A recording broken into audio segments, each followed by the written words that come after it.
Hola a todos, mi nombre es Victoria Bustos y voy a realizar el primer capítulo de las enseñanzas de Don Juan.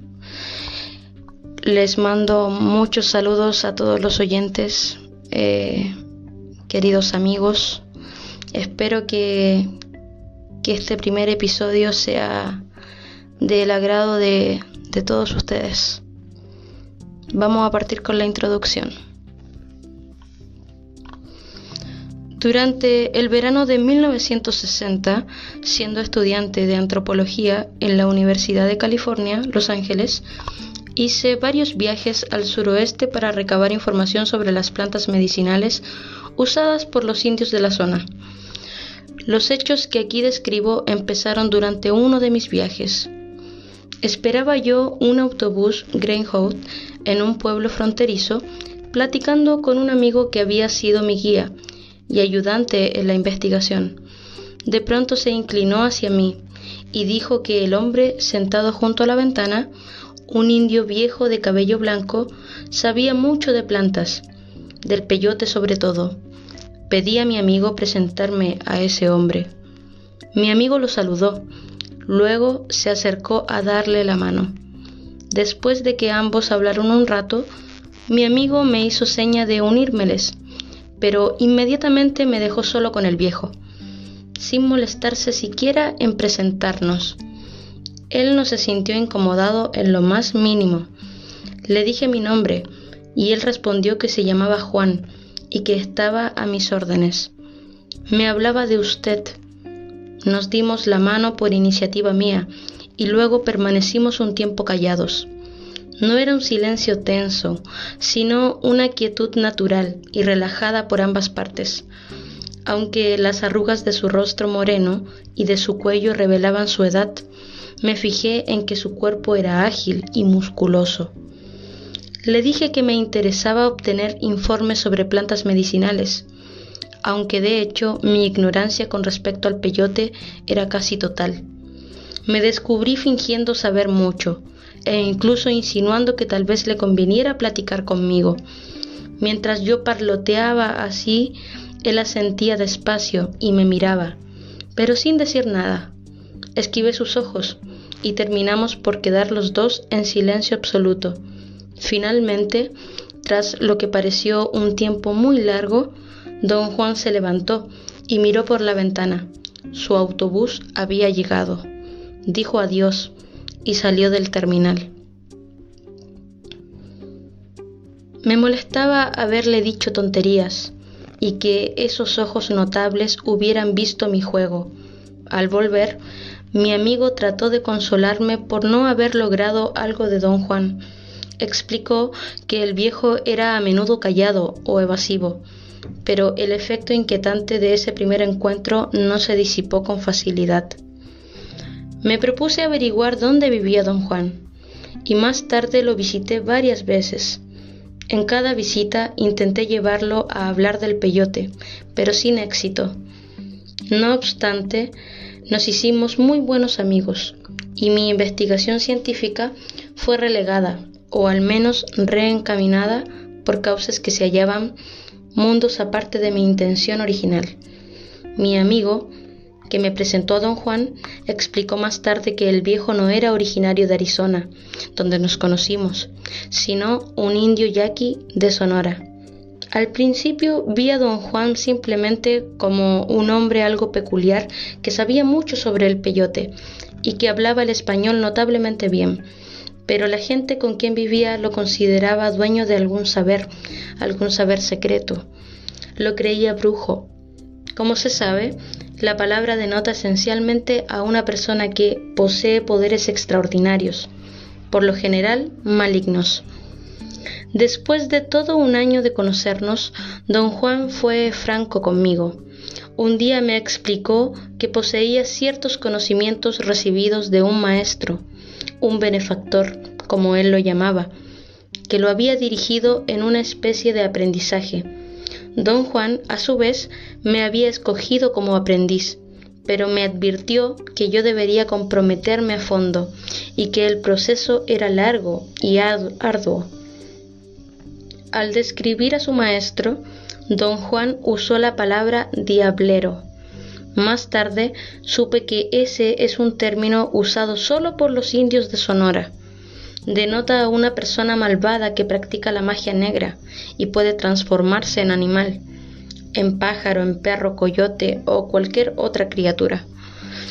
En una de mis visitas a Sonora tuve una experiencia peculiar que ilustraba el sentir de los indios hacia los diableros. Iba yo conduciendo un auto de noche en compañía de 2 amigos indios cuando vi a un animal, al parecer un perro, cruzar la carretera. Uno de mis compañeros dijo que no era un perro, sino un coyote enorme. Disminuí la velocidad y me acerqué a la cuneta para verlo bien. Permaneció unos cuantos segundos más al alcance de los faros y luego corrió a adentrarse en el chaparral. Era sin duda un coyote, pero del doble del tamaño ordinario.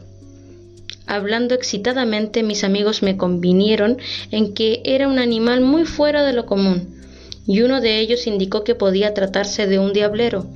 Decidí relatar aquella experiencia para interrogar a los indios de aquella zona sobre sus creencias en cuanto a la existencia de los diableros.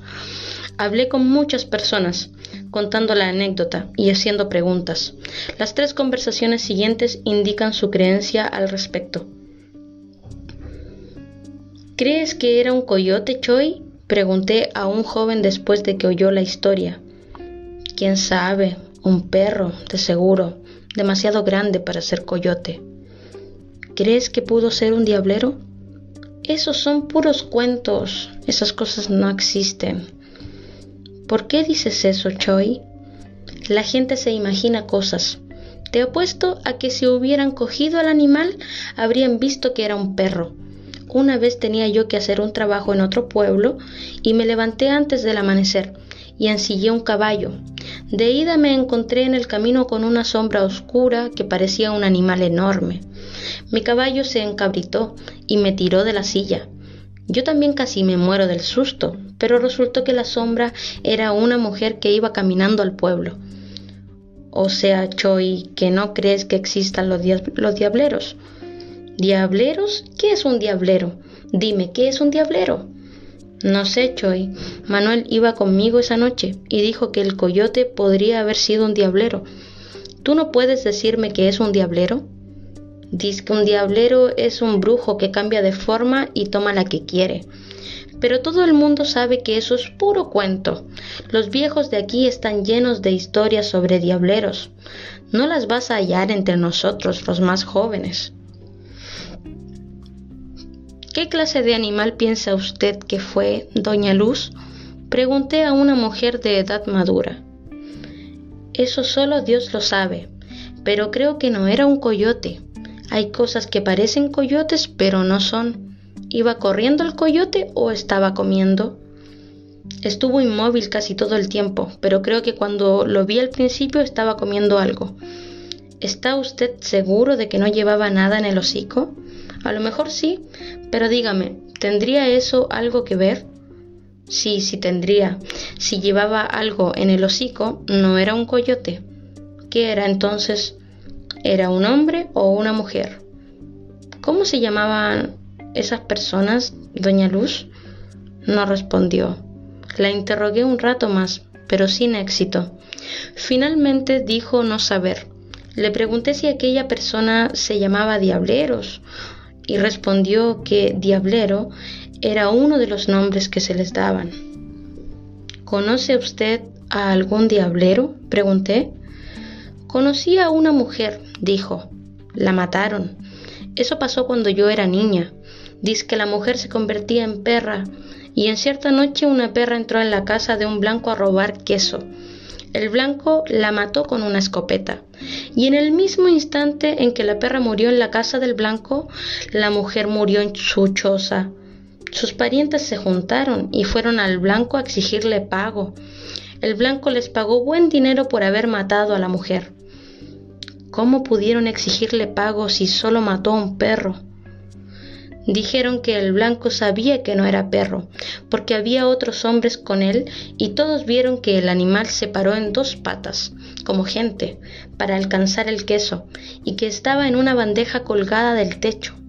Los hombres que estaban esperando al ladrón, porque todas las noches le robaban el queso blanco, así que el blanco mató al ladrón sabiendo que no era perro.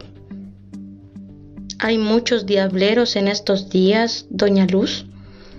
Esas cosas son muy secretas. Dicen que ya no hay diableros, pero yo lo dudo, porque alguien de la familia del diablero tiene que aprender lo que el diablero sabe. Los diableros tienen sus propias leyes, y una de ellas es que un diablero debe enseñar sus secretos a algún pariente suyo. ¿Qué cree que era el animal, don Genaro?, pregunté a un hombre muy anciano. Un perro de algún rancho de por ahí. ¿Qué otra cosa? Podría haber sido un diablero. ¿Un diablero? ¿Está loco? No hay diableros. ¿Quiere usted decir que ya no hay o que nunca hubo? En un tiempo sí hubo. Es cosa sabida de todos. Pero la gente les tenía mucho miedo y los mató. ¿Quién los mató, don Genaro? Toda la gente de la tribu. El último diablero que yo conocí mató docenas, quizá hasta cientos de personas con su brujería. No podíamos tolerar eso y la gente se juntó y una noche le cayeron por sorpresa y lo quemaron vivo. ¿Cuándo fue eso, don Genaro? En 1942. ¿Lo vio usted? No, pero la gente todavía lo comenta. Dicen que no quedaron cenizas, aunque la estaca era de madera verde. Todo lo que quedó al final fue un gran charco de grasa. Aunque don Juan tildaba de diablero a su benefactor, nunca mencionó el sitio donde había adquirido su saber ni identificó a su maestro. De hecho, don Juan revelaba muy poco de su vida personal. Solo decía que nació en el suroeste en 1891, que había pasado casi toda su vida en México, que en 1900 su familia fue exiliada por el gobierno a la parte central del país, junto con miles de otros indios sonorenses, y que él vivió en el centro y el sur de México hasta 1940. Así, como don Juan había viajado mucho, su conocimiento podía ser producto de múltiples influencias, y aunque se consideraba indio de Sonora, yo no podía tener certeza para catalogar totalmente su saber en la cultura de los indios sonorenses, pero no es mi intención determinar aquí su medio cultural preciso. En junio de 1961 inicié mi aprendizaje con don Juan. Anteriormente lo había visto en diversas ocasiones, pero siempre en calidad de observador antropológico. Durante esas primeras conversaciones yo tomaba notas en forma encubierta. Luego, confiando en mi memoria, reconstruía toda la conversación. Pero cuando empecé a participar como aprendiz, tal método de tomar notas se dificultó mucho, pues nuestras conversaciones se referían a muchos temas diferentes. Entonces don Juan me permitió, aunque tras de vigorosa protesta, anotar abiertamente cuanto se dijera. También me habría gustado tomar fotos y hacer grabaciones, pero no quiso permitírmelo. Serví como aprendiz primero en Arizona, después en Sonora, porque don Juan se mudó a México durante el curso de mi preparación. El procedimiento que seguí fue verlo durante unos cuantos días cada determinado tiempo. Mis visitas se hicieron más frecuentes y más largas durante los meses de verano, de 1961, 1962, 1963 y 1964. En retrospectiva, pienso que este método de conducir el aprendizaje impidió que la enseñanza fuera completa, porque retrasó la venida del compromiso pleno indispensable para convertirme en brujo. Sin embargo, el método fue benéfico desde mi punto de vista personal, porque me dio un poco de distancia, y eso fomentó a su vez un sentido de examen crítico que habría sido imposible de lograr si yo hubiera participado continuamente, sin interrupción. En septiembre de 1965 interrumpí voluntariamente el aprendizaje. Varios meses después de mi retirada, medité por primera vez en la idea de ordenar sistemáticamente mis notas de campo. Como los datos que había reunido eran bastante voluminosos e incluían mucha información miscelánea, empecé por tratar de establecer un sistema de clasificación. Dividí los datos en grupos de conceptos y procedimientos interrelacionados y dispuse tales grupos en orden jerárquico de importancia subjetiva, es decir, de acuerdo con el efecto que cada uno había tenido sobre mí. En esa forma llegué a la siguiente clasificación: usos de plantas alucinógenas, procedimientos y fórmulas empleadas en la brujería, adquisición y manipulación de objetos de poder, uso de plantas medicinales, canciones y leyendas. Reflexionando sobre el fenómeno experimentado, advertí que mi intento de clasificación no había producido sino un inventario de categorías. Cualquier intento de refinar mi plan no daría por tanto sino un inventario más complejo. Eso era lo que yo deseaba. Durante los meses siguientes a mi abandono del aprendizaje, necesité comprender lo que había experimentado, y lo que había experimentado era la enseñanza de un sistema coherente de creencias por medio de un método pragmático y experimental. Desde la primera sesión en que participé, se me había hecho manifiesto que las enseñanzas de Don Juan poseían cohesión interna. Una vez decidido definitivamente a comunicarme su saber, procedió a hacerse sus explicaciones por pasos ordenados. Descubrir ese orden y comprenderlo resultó para mí una tarea en extremo difícil. Mi incapacidad de lograr una comprensión parece haber nacido del hecho de que, tras 4 años como aprendiz, seguía siendo un principiante. Resultaba claro que el conocimiento de Don Juan y su método de transmitirlo eran los de su benefactor. Así, mis dificultades para comprender sus enseñanzas debieron de ser análogas a las que él mismo experimentó. Don Juan aludía a nuestra similitud como principiantes en comentarios incidentales sobre la incapacidad de comprender a su maestro durante su propio aprendizaje. Tales observaciones me llevaron a creer que para cualquier principiante, indio o no, el conocimiento de la brujería se hacía incomprensible por las características extranjeras de los fenómenos que el aprendiz experimentaba. Personalmente, como accidental, dichas características me resultaron tan ajenas que me fue prácticamente imposible explicarlas según mi propia vida cotidiana, y me vi forzado a concluir que sería inútil cualquier intento de clasificar mis datos de campo en mis propios términos. Así se hizo obvio que el saber de Don Juan debía ser examinado como él mismo lo comprendía. Solo en esos términos podría manifestarse en forma convincente. Sin embargo, al tratar de reconciliar mis puntos de vista con los de Don Juan, advertí que, cuando trataba de explicarme su saber, usaba siempre conceptos que lo hicieron inteligible. Como esos conceptos eran ajenos a mí, tratar de comprender los conocimientos de Don Juan como él los comprendía me colocaba en otra posición insostenible. Por tanto, mi primera tarea era determinar el orden de conceptualización empleado por Don Juan. Trabajando en ese sentido, vi que él mismo había hecho hincapié particular en cierto terreno de sus enseñanzas, específicamente los usos de plantas alucinógenas. Sobre la base de este descubrimiento, revisé mi propio esquema de categorías. Don Juan usó por separado y en distintas ocasiones 3 plantas alucinógenas: el peyote, que es Lopopora williamsi, el toloache, que es Datura inoxia, y un hongo posiblemente Psilocybe mexicana. Desde antes de su contacto con europeos, los indios americanos conocían las propiedades alucinógenas de estas 3 plantas. A causa de sus propiedades, han sido usadas por placer, para curar, en la brujería y para alcanzar un estado de éxtasis.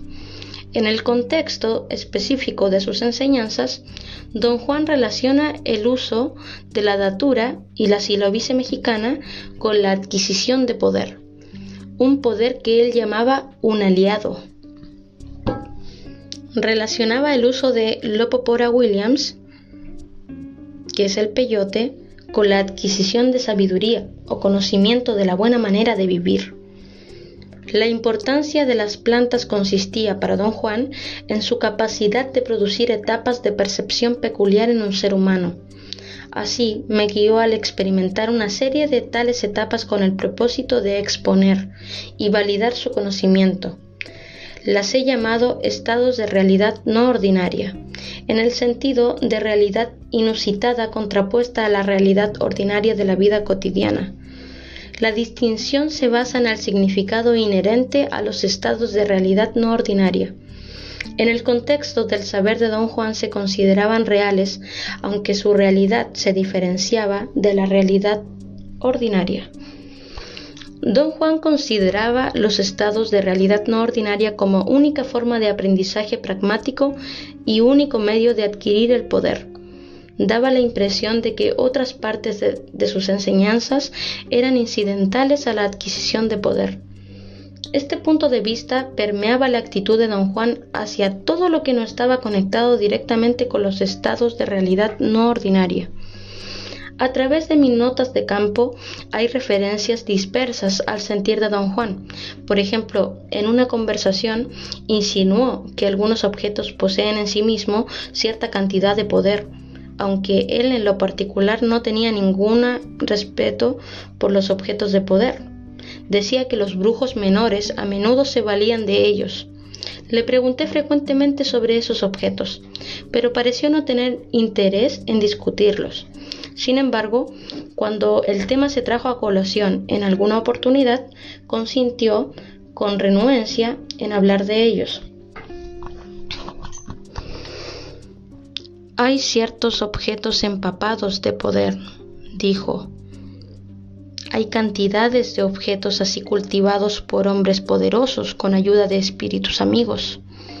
Estos objetos son herramientas.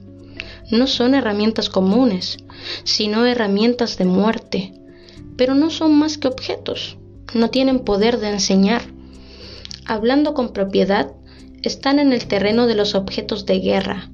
Están hechos para la lucha. Están hechos para matar cuando se los arroja. ¿Qué clase de objetos son, don Juan? No son en realidad objetos, más bien son modos de poder. ¿Cómo puede uno obtener esos modos de poder, don Juan? Depende de la clase de objeto que quieras. ¿Cuántas clases de objetos hay? Ya te dije, docenas. Cualquier cosa puede ser un objeto de poder. Bueno, entonces, ¿cuáles son los más poderosos? El poder de un objeto depende de su dueño, de la clase de hombre que sea. Un objeto de poder cultivado por uno de esos brujos de mala muerte es una idiotez. En cambio, un brujo fuerte y poderoso da su fuerza a sus herramientas. ¿Cuáles son entonces los objetos de poder más comunes? ¿Cuáles prefieren la mayoría de los brujos? No hay preferencias. Todos son objetos de poder. Todos son lo mismo. ¿Usted tiene alguno, don Juan? No respondió. Solo me miró y se echó a reír. Permaneció callado largo rato y pensé que mis preguntas lo molestaban. Hay límites para esos modos de poder, prosiguió. Pero de esto yo tengo la seguridad de que no entiendes ni una palabra. A mí me ha llevado casi una vida entender que, por sí solo, un aliado puede revelar todos los secretos de esos poderes menores y volverlos cosa de niños. Yo tuve herramientas así en un tiempo, cuando era muy joven. ¿Qué objetos de poder tenía usted? Maíz pinto, cristales y plumas. ¿Qué es el maíz pinto, don Juan? Un grano de maíz que tiene una raya de color rojo en la mitad. ¿Es solo un grano? No, un brujo tiene 48. ¿Qué hacen esos granos de maíz, don Juan? Cada uno puede matar a un hombre entrando en su cuerpo. ¿Y cómo entra en el cuerpo? Es un objeto de poder y su poder consiste, entre otras cosas, en entrar en el cuerpo. ¿Y qué hace cuando entra? Se hunde. se acomoda en el pecho o en los intestinos. El hombre se enferma y a menudo que el brujo que lo atienda sea más fuerte que el que lo hizo la brujería, muere 3 meses después del momento en el que el grano de maíz le entró en el cuerpo. ¿Hay alguna manera de curarlo? El único modo es sacándole el maicito, pero muy pocos brujos se atreven a hacerlo. Puede que un brujo logre chuparlo, pero si no es lo bastante fuerte para rechazarlo, el maíz se le mete en el propio cuerpo y lo mata en el lugar del otro. Pero, ¿cómo logra un grano de maíz entrar en el cuerpo de alguien? Para explicar eso, debo hablarte de la brujería del maíz pinto, que es una de las brujerías más poderosas que conozco. La brujería se hace con 2 maicitos. A uno se le esconde en el botón fresco de una flor amarilla. Luego, a la flor se le deja en algún lugar donde pueda quedar en contacto con la víctima. En el camino por donde él pase a diario o en cualquier parte donde acostumbre a llegar. Apenas la víctima pisa la flor o la toca de cualquier manera, la brujería está hecha. El maicito pinto se hunde en su cuerpo. ¿Qué pasa con el grano de maíz después de que el hombre lo toca? Todo su poder entra en el hombre y el grano queda libre. Se convierte en un maíz cualquiera. Puede dejarse en el sitio de la brujería o puede barrerse. No importa. Es mejor barrerlo y echarlo al matorral para que algún pájaro se lo coma. ¿Puede comérselo un pájaro antes de que el hombre lo toque? No, ningún pájaro es tan estúpido, te lo aseguro. Los pájaros no se le acercan. Don Juan describió entonces un procedimiento muy complejo por medio del cual pueden obtenerse tales maíces de poder. Debes tener en cuenta que el maíz pinto es un simple instrumento, no un aliado, dijo. Cuando hayas hecho esa distinción, no tendrás problemas. Pero si consideras que esas herramientas son supremas, serás un tonto. ¿Son los objetos de poder tan poderosos como un aliado?, pregunté. Don Juan rió desdeñoso antes de contestar. Parecía estar esforzándose por tenerme paciencia. El maíz pinto, los cristales y las plumas son simples juguetes en comparación a un aliado, dijo. Un hombre necesita objetos de poder solo cuando no tiene un aliado. Buscarlos es perder el tiempo, sobre todo para ti. Tú deberías tratar de ganarte un aliado. Cuando lo logres comprenderás lo que te estoy diciendo ahora. Los objetos de poder son como juego de niños. No me entienda mal, don Juan, protesté. Por supuesto que quiero tener un aliado, pero también quiero saber todo lo que pueda acerca de los objetos de poder. Usted mismo ha dicho que saber es poder. No, dijo categórico. El poder depende de la clase de saber que se tenga. ¿De qué sirve saber cosas que no valen la pena? En el sistema de creencias de Don Juan, la adquisición de un aliado significaba exclusivamente la explotación de los estados de realidad no ordinaria que produjo en mí usando plantas alucinógenas. Creía que enfocando dichos estados y omitiendo otros aspectos del saber que él impartía, yo llegaría a una visión coherente de los fenómenos experimentados. Por tanto, he dividido este libro en 2 partes. En la primera, presento selecciones de mis notas de campo, relativas a los estados de realidad no ordinaria que atravesé durante el aprendizaje. Como he ordenado mis notas de acuerdo con la continuidad del relato, no siempre tienen una secuencia cronológica exacta. Nunca describí por escrito un estado de realidad no ordinaria hasta varios días después de haberlo experimentado, cuando ya podía tratarlo con calma y objetividad. En cambio, mis conversaciones con Don Juan fueron anotadas conforme ocurrían, inmediatamente después de cada estado de realidad no ordinaria. Por ello, mis informes de estas conversaciones tienen a veces fechas anterior a la descripción completa de una experiencia. Mis notas de campo revelan la versión subjetiva de lo que yo percibía al atravesar la experiencia. Esa versión presenta aquí, tal como lo narraba don Juan, quien exigía una reminiscencia completa y fiel de cada detalle y un recuento en pleno de cada experiencia. Al anotar dichas experiencias, añadí detalles incidentales, en un intento de recuperar el ámbito total de cada estado de realidad no ordinaria. Quería describir en la forma más completa posible el efecto emotivo que había experimentado. Mis notas de campo manifiestan asimismo el contenido del sistema de creencias de don Juan. He condensado largas páginas de preguntas y respuestas entre don Juan y yo con el fin de no reproducir la repetitividad propia de toda conversación. Pero como también quiero reflejar con exactitud el tono general de nuestras conversaciones, he quitado únicamente el diálogo que no aportó nada a mi comprensión de los conocimientos que don Juan impartía. La información que él me daba era siempre esporádica, y por cada arranque de parte suya había horas de sondeo por la mía. Sin embargo, en muchas ocasiones expuse libremente sus conocimientos. En la segunda parte de este libro presento un análisis estructural sacado exclusivamente de los datos ofrecidos en la primera parte. A través de mi análisis intento cimentar los siguientes argumentos. 1. Don Juan presentaba sus enseñanzas como un sistema de pensamiento lógico. 2. El sistema solo tenía sentido examinado a la luz de sus propias unidades estructurales. 3. El sistema estaba planeado para guiar al aprendiz a un nivel de conceptualización que explicaba el orden de los fenómenos que había experimentado el mismo aprendiz.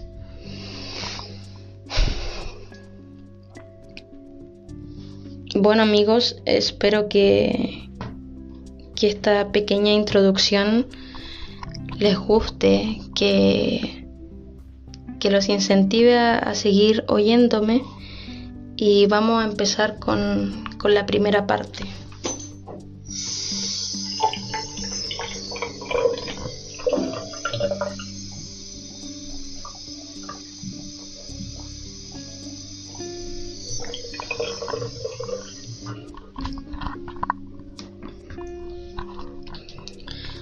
Primera parte, las enseñanzas.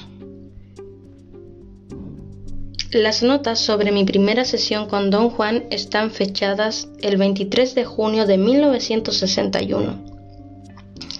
En esa ocasión principiaron las enseñanzas. Yo había visto a don Juan varias veces antes, únicamente en calidad de observador. En cada oportunidad le había pedido instruirme sobre el peyote.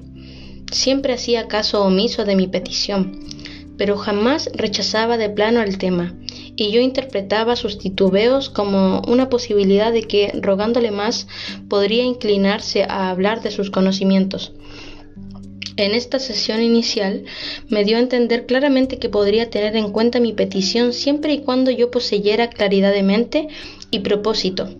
Con respecto a lo que le había preguntado, me era imposible cumplir tal condición, pues yo solo le había pedido enseñanza sobre el peyote como medio de establecer con él un lazo de comunicación. Pensé que su familiaridad con el tema podía predisponerlo a estar más abierto y más dispuesto a hablar, permitiéndome así el ingreso de su conocimiento de las propiedades de las plantas. Sin embargo, él había tomado mi petición en un sentido literal y le preocupaba mi propósito de desear aprender sobre el peyote. Viernes 23 de junio de 1961. ¿Me va usted a enseñar, don Juan? ¿Por qué quieres emprender un aprendizaje así? Quiero de veras que me enseñe usted lo que hace con el peyote. ¿No es una buena razón nada más querer saber? No, debes buscar en tu corazón y descubrir por qué un joven como tú quiere emprender tamaña tarea de aprendizaje. ¿Por qué aprendió usted, don Juan? ¿Por qué preguntas eso? Quizás los dos tenemos las mismas razones. Lo dudo, yo soy indio. No andamos por los mismos caminos. Mi única razón es que quiero aprender, solo por saber, pero le aseguro, don Juan, que mis intenciones no son malas. Te creo, te he fumado. Como dice, no importa ya, conozco tus intenciones. ¿Quiere usted decir que vio a través de mí? Puedes decirlo así. ¿Entonces me enseñará? No. ¿Porque no soy indio? No, porque no conoces tu corazón. Lo importante es que sepas exactamente por qué quieres comprometerte. Aprender los asuntos del mezcalito es un acto de lo más serio. Si fueras indio, tu solo deseo sería suficiente. Muy pocos indios tienen ese deseo. Domingo 25 de junio 1961. Me quedé con don Juan toda la tarde del viernes. Iba a marcharme a eso de las 7 p.m. Estábamos sentados en el zaguán de su casa y yo resolví preguntarle una vez más acerca de las enseñanzas. Era casi una pregunta de rutina y esperaba que él volviese a negarse. Le pregunté si había alguna forma de aceptar mi solo deseo de saber, como si yo fuera indio. Tardó un rato largo en responder. Me sentí obligado a quedarme, porque don Juan parecía estar tratando de decidir algo. Finalmente me dijo que había una forma y procedió a delinear un problema. Señaló que yo estaba muy cansado sentado en el suelo y lo que era adecuado era hallar un sitio en el suelo donde pudiera sentarme sin fatiga. Encontrar un sitio. Yo tenía las rodillas contra el pecho y los brazos enlazados en torno a las pantorrillas. Cuando don Juan dijo que yo estaba cansado, advertí que me dolía la espalda y me hallaba casi exhausto. Esperé su explicación con respecto a lo de un sitio, pero don Juan no hizo ningún intento abierto de aclarar el punto. Pensé que acaso quería indicarme cambiar de posición, de modo que me levanté y fui a sentarme más cerca de él.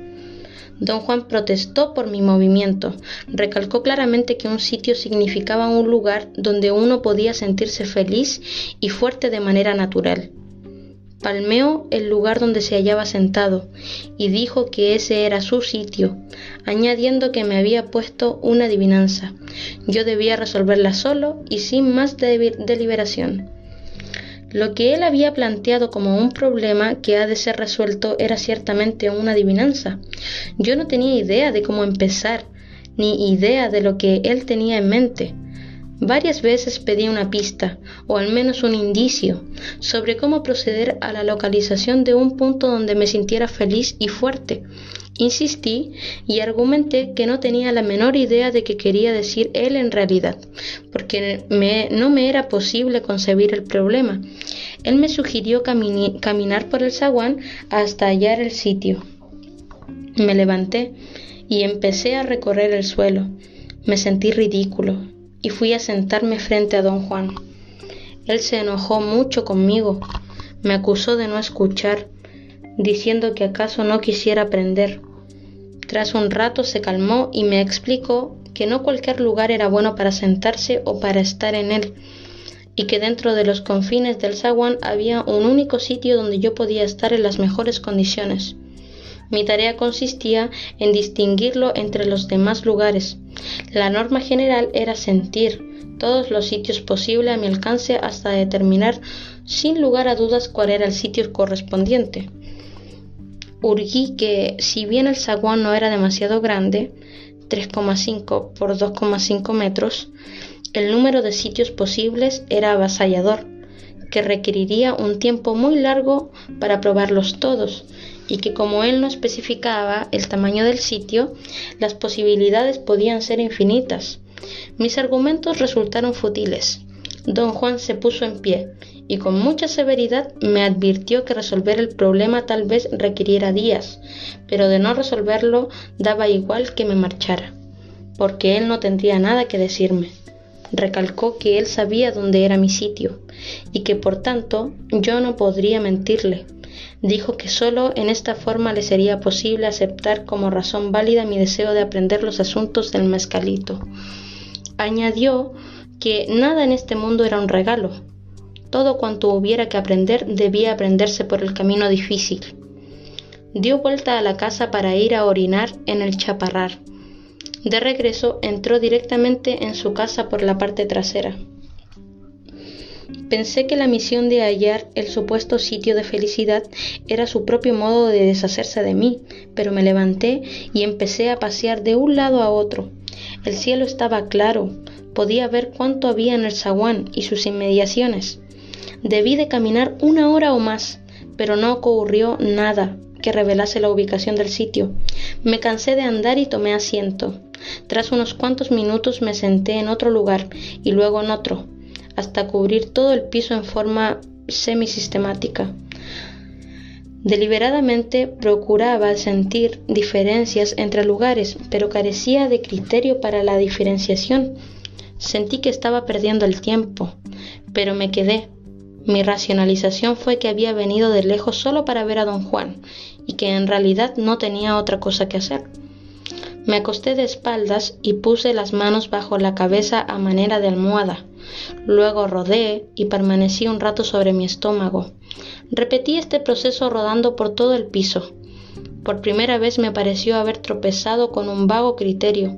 Sentía más calor acostado de espaldas. Rodé nuevamente, ahora en dirección contraria, y otra vez cubrí el largo del piso, yaciendo boca abajo en los sitios donde estuve boca arriba en mi primera gira rodante. Experimenté las mismas sensaciones de tibieza y frío según la postura, pero no diferencia entre los sitios. Entonces se me ocurrió una idea que creí brillante. El sitio de don Juan. Me senté allí y luego me acosté, boca abajo al principio y después de espaldas, pero el lugar era igual a los otros. Me levanté, estaba harto. Quería despedirme de don Juan, pero no me atrevía a despertarlo. Miré mi reloj, eran las 2 de la mañana, había estado durante 6 horas. En ese momento don Juan salió y rodeó la casa para ir al chaparral. Regresó y se detuvo junto a la puerta. Me sentía completamente abatido y quise decirle algo desagradable y marcharme, pero me di cuenta de que no era culpa suya. Yo mismo había querido prestarme a todas esas tonterías. Le declaré mi fracaso.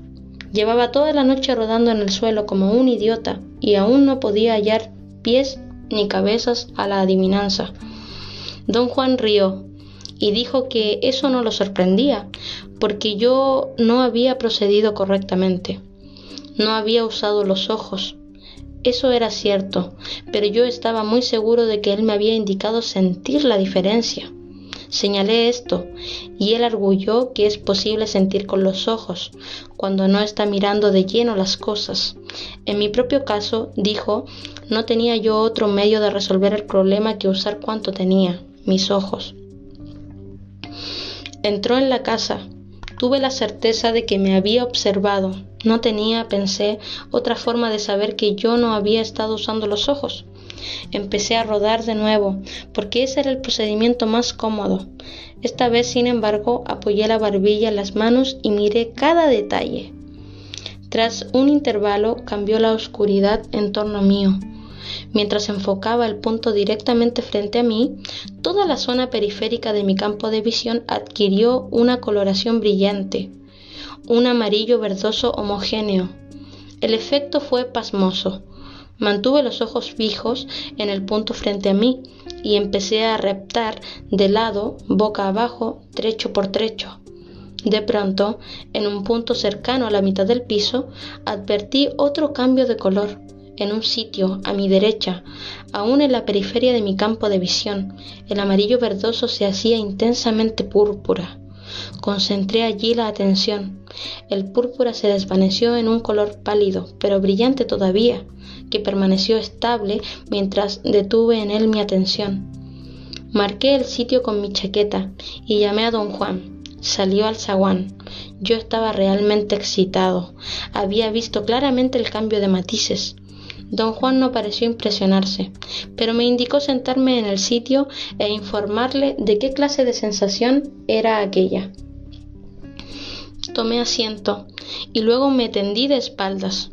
En pie junto a mí, don Juan preguntó repetidamente cómo me sentía, pero yo no experimenté nada diferente. Durante unos 15 minutos traté de sentir o ver una diferencia, mientras don Juan aguardaba paciente junto a mí. Me sentí fastidiado. Tenía un sabor metálico en la boca. De un momento a otro me dolía la cabeza. Estaba a punto de vomitar. La idea de mis esfuerzos absurdos me irritaba hasta la furia. Me levanté. Don Juan debió notar mi profunda amargura. No rió. Dijo con mucha seriedad que si yo quería aprender, debía ser inflexible conmigo mismo. Solo una opción me estaba abierta, dijo: renunciar y marcharme, caso en el cual jamás aprendería o resolvería la adivinanza. Entró de nuevo. Yo quería irme en el acto, pero me hallaba demasiado cansado para conducir. Además, el percibir los colores había sido tan asombroso que yo no vacilaba en considerar aquello como un criterio de algún tipo, y acaso pudiera percibirse otros cambios. De cualquier modo, era demasiado tarde para irme. Me senté, estiré las piernas hacia atrás y volví a comenzar desde el principio. Durante esta ronda atravesé rápidamente cada lugar, pasando por el sitio de don Juan hasta el final del piso, y luego viré para cubrir el lado exterior. Al llegar al centro, advertí que otro cambio de coloración estaba ocurriendo de nuevo en el borde de mi campo de visión. El color verdoso pálido percibido en toda el área se convertía en cierto sitio a mi derecha en un verdigris nítido. Permaneció un momento y luego se metamorfoseó súbitamente en otro matiz fijo, distinto del que yo había percibido antes. Me quité un zapato para marcar el punto y seguí rodando hasta cubrir el suelo en todas las direcciones posibles. No hubo ningún otro cambio de coloración. Volví al punto indicado por mi zapato y lo examiné. Quedaba a 1,5 metros o poco más del sitio indicado por mi chaqueta, aproximadamente en dirección sureste. Había una piedra grande junto a él. Estuve tendido allí un buen rato, tratando de descubrir pistas, observando detalles, pero no sentí nada diferente. Decidí probar el otro sitio. Rápidamente giré sobre mis rodillas y estaba a punto de acostarme en la chaqueta cuando sentí una aprensión insólita. Era más bien como la sensación física de que algo empujaba mi estómago. Me levanté de un salto, retrocediendo con el mismo impulso. El cabello de mi nuca se erizó. Mis piernas se habían arqueado ligeramente, mi tronco estaba echado hacia adelante y mis brazos se proyectaban rígidamente frente a mí, con los dedos contraídos como garras. Advertí la extraña postura y mi sobresalto aumentó. Retrocediendo involuntariamente, tomé asiento en la piedra junto a mi zapato. De allí me dejé resbalar al suelo. Intenté aclarar qué cosa había podido ocurrir para producirme tal susto. Pensé que debía haber sido mi fatiga. Ya casi era de día, me sentí ridículo y confuso. Sin embargo, no tenía modo de explicar qué cosa me asustó, ni había descubierto lo que deseaba don Juan. Resolví hacer un último intento. Me levanté, me acerqué despacio al lugar marcado por mi chaqueta y de nuevo sentí la misma aprensión. Esta vez hice un vigoroso esfuerzo por dominarme. Tomé asiento y luego me arrodillé para tenderme boca abajo, pero no pude acostarme pese a mi voluntad. Puse las manos en el suelo. Mi aliento se aceleró. Se me revolvió el estómago. Tuve una clara sensación de pánico y luché por no salir corriendo. Pensé que tal vez don Juan me vigilaba.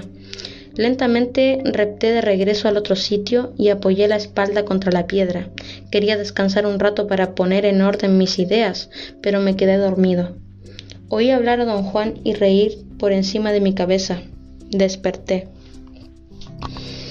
«Hallaste el sitio», dijo. Al principio no entendí, pero él me aseguró de nuevo que el lugar donde me había quedado dormido era el sitio en cuestión. Una vez más preguntó qué sentía allí tendido. Le dije que en realidad no advertía ninguna diferencia. Me pidió comparar mis sensaciones en aquel momento con lo que había sentido al yacer en el otro sitio. Por primera vez se me ocurrió conscientemente que me era imposible explicar mi aprensión de la noche anterior. Don Juan me instó, con una especie de actitud de reto, a sentarme en el otro sitio. Por algún motivo inexplicable, yo Tenía miedo en ese lugar y no me senté en él. Don Juan aseveró que solo un tonto podía dejar de ver la diferencia. Le pregunté si cada uno de los lugares tenía nombre especial. Dijo que el bueno se llamaba el sitio y el malo el enemigo. Dijo que estos dos lugares eran la clave del bienestar de un hombre, especialmente si buscaba conocimiento. El mero acto de sentarse en el sitio propio creaba fuerza superior. En cambio, el enemigo debilitaba e incluso podía causar la muerte. Dijo que yo había repuesto mi energía, dispendiada la noche anterior, echando una siesta en mi sitio. También dijo que los colores percibidos por mí en asociación con cada sitio específico tenía el mismo efecto general de dar fuerza o de reducirla. Le pregunté si existían para mí otros sitios como los dos que había hallado y cómo debería hacer para localizarlos. Dijo que muchos lugares del mundo serían comparables a esos dos y que la mejor manera de hallarlos era determinar sus colores respectivos. Yo no sabía a ciencia cierta si había resuelto el problema o no. De hecho, ni siquiera me hallaba convencido de que hubiese habido algún problema. No podía dejar de sentir que la experiencia era totalmente forzada y arbitraria. Estaba seguro de que don Juan me había observado toda la noche para luego seguirme la corriente diciendo que el sitio donde me quedaba dormido era el buscado. Sin embargo, no veía yo motivo lógico de tal acción, y cuando me retó a sentarme en el otro sitio no pude hacerlo. Había una extraña separación entre mi experiencia pragmática de temer al otro sitio y mis consideraciones racionales sobre todo el episodio. Don Juan, en cambio, se hallaba muy seguro de que yo había triunfado y actuado en concordancia con mi éxito. Me hizo saber que iba a instruirme con respecto al peyote. «Me pediste que te enseñara los asuntos del mezcalito», dijo. «Yo quería ver si tenías espinazo como para conocerlo cara a cara.